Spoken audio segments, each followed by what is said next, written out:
Salut Laetitia, voici les explications du jeu Monopoly Deal. Bon ben voici Laetitia, on est en train de jouer au Monopoly, puis j'ai décidé de faire des courtes vidéos pour t'expliquer. Alors, je te dirai pas toutes mes cartes parce qu'évidemment, j'ai pas envie que mes enfants gagnent, hein, on s'entend. Donc, c'est la première partie, j'ai distribué 5 cartes à tout le monde, c'est à moi à jouer. Donc, comme tu vois, j'ai 3 cartes d'argent, je les mets sur la table et ça fait ma banque. Ensuite, c'est au tour de chaque enfant à jouer. J'ai décidé de mettre de l'argent lui aussi de côté et c'est au tour de William qui décide de rien faire. Donc, il passe son tour parce qu'il a sûrement pas d'argent.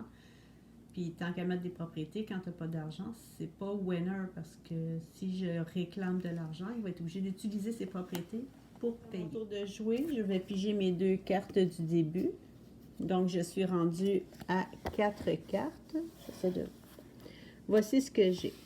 J'ai mis environ 5 $ tantôt, donc je me permets de mettre une propriété.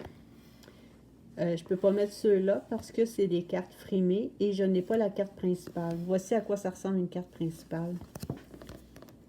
On les voit très clairement, là, c'est carrément la carte de base, tandis qu'ici, c'est des cartes frimées.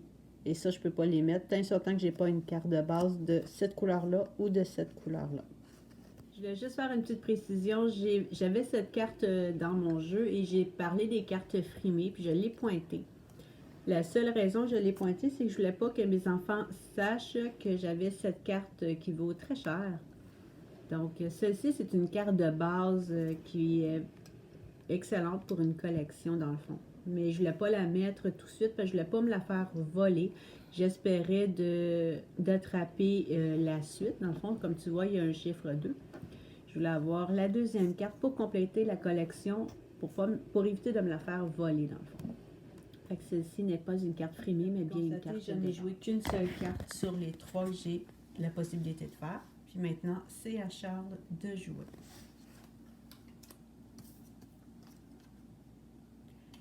Voilà, il met sa carte frimée sur une carte de collection. Puis, il est allé faire sa carte action. Celle-ci, c'est la sournoise, donc il peut venir me voler.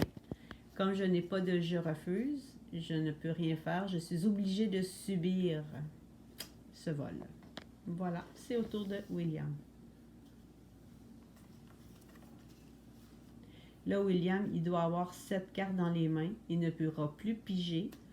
Il n'y a pas le choix de jouer.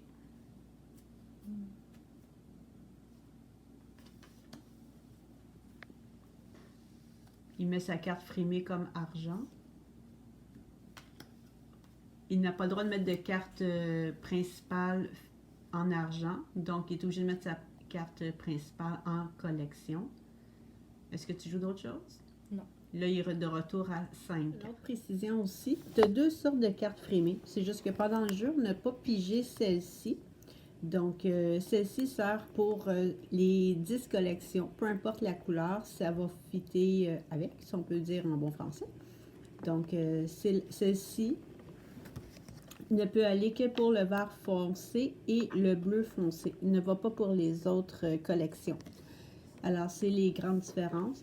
Puis, j'ai oublié de préciser qu'une fois que tu as mis une carte frimée dans l'argent ou que tu dois payer avec un terrain, tu ne peux pas reprendre cette carte-là pour compléter des collections. Ils sont devenus de l'argent, il reste de l'argent jusqu'à la fin de la partie. Celle-là, malheureusement, ne vaut rien. Donc, c'est perdu. Elle sera défaussée si jamais on a besoin d'argent puis qu'on n'a plus de collection. Elle est défaussée et on la passe. J'ai mes 2 cartes. Donc, j'ai un passe-égo ici que je dépose. Et je peux piger mes 2 cartes. Voilà, j'ai de l'argent. Fait que ça, c'est ma deuxième carte. Et je remets de l'argent, ma troisième carte. J'ai laissé passer Charles parce que Charles il a juste pigé. Il avait joué exactement comme moi. Donc, ça sert à rien que je te remette 2 fois. Maintenant, William, c'est à toi. Mes 5 $, puis... Là, la carte brune, il y a 1 et 2. Je ne sais pas si tu vois comme il faut. Voilà. Donc, ça prend juste 2 cartes pour faire la collection. Donc, William, il a déjà une collection. Il lui en manque juste 2 pour réussir à gagner. Fait que, si tu comprends bien, c'est qu'il est en avance sur toutes nous autres. Une fois, j'ai laissé passer les tours de jeu qui se ressemblaient pas mal. Je pense qu'on n'avait pas de besoin. William, il y a quelque chose qu'il veut te montrer. Donc, vas-y, mon grand. William a une des deux, ben là, dans son cas, il y a les deux couleurs. Donc, il y a la brune et la vert, oui, la bleu pâle. Donc, lequel des deux tu nous fais payer, William? Le brun parce qu'il vaut plus cher. Parce que j'ai les deux cartes, alors ça vaut 2 piastres parce que ça augmente. Si j'avais décidé de le placer là, ça aurait été là exactement la même affaire. Oui. Ah oui, c'est vrai, tu viens de me faire penser, j'ai oublié de l'écrire dans le texte, mais on peut changer les frimes de place. Mais si par contre la collection est complète, il faut s'assurer que si on déplace la frime, comme William vient de faire, il faut avoir une autre carte qui vient compléter la collection. On ne peut pas briser une collection. Je voulais faire une autre précision avec le jeu de William tantôt, quand il a déplacé sa carte. Donc ici, on a une collection complète. Ici, non. Ici, oui. Fait que donc, techniquement, William, il manquerait juste une carte. Il pourrait faire ça, mais non. Pourquoi qu'il ne peut pas? Parce que ici, elle était complète et on ne peut pas briser de collection. Tout comme si je veux aller lui voler une carte bleue pâle, je ne pourrais pas parce que sa collection, elle est complète. Je n'ai pas le droit de briser. La seule façon qu'on peut briser une collection, c'est si on a besoin d'argent et que l'on doit payer. Donc, ça, on peut briser pour payer, ça c'est correct. Et la deuxième façon de briser, c'est on brise la collection en autant que dans le même tour, on ait une carte dans nos mains qui nous permettrait d'avoir une bleue pâle. Donc, si on peut faire ça, effectivement, William peut changer ses propriétés afin de gagner. Donc, je reviens avec le paiement de loyer. Donc, tous les joueurs doivent lui payer 2 $. Donc, je m'en viens dans ma banque et j'ai mon 2 $. Si j'en avais pas, il aurait fallu que je prenne une de mes propriétés pour lui payer. Mais là, je l'ai, donc je lui donne. Ou payer encore plus cher. Ben, comme lui donner encore plus d'argent, comme si on n'a pas de 2 ni de 1, mais il y a des 4 et des 5, ben ok. C'est vrai. William il en a porté un autre point important, c'est que si je n'avais eu que, mettons, un 4, comme j'ai un 4 $, il ne m'aurait pas donné mon change. Tu donnes l'argent et rien ne te revient. C'est ton problème. C'est à toi de t'assurer d'avoir des petites coupures.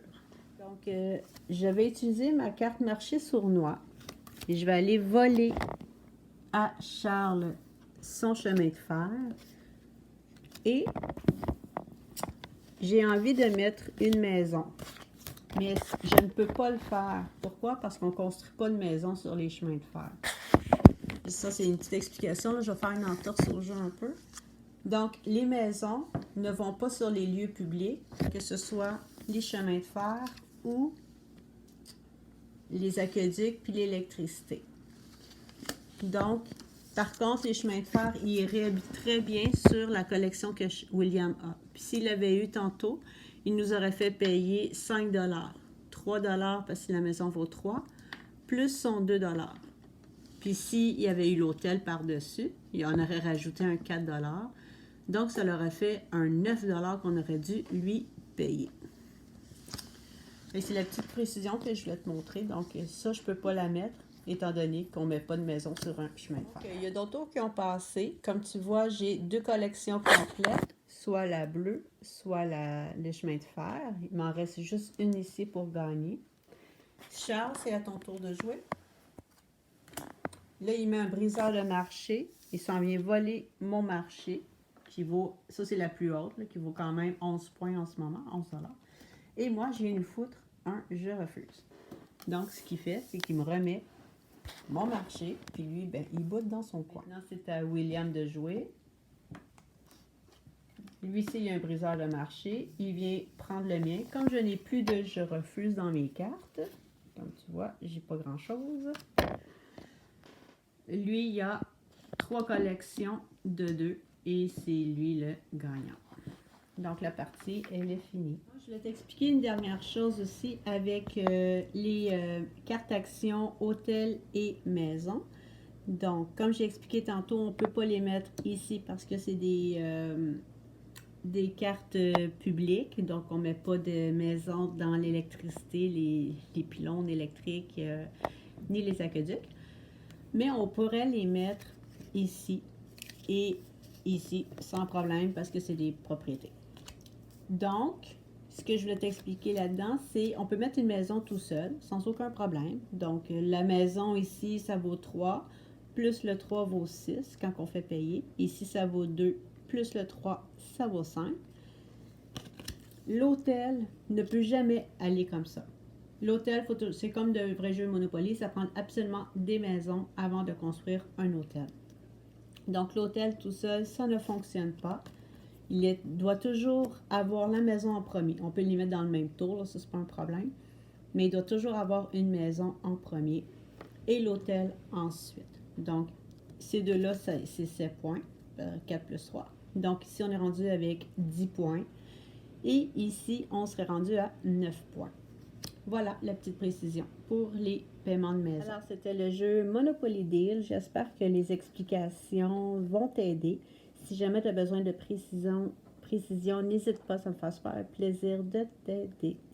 Fait que là-dessus, je te souhaite bon jeu, puis amusez-vous bien.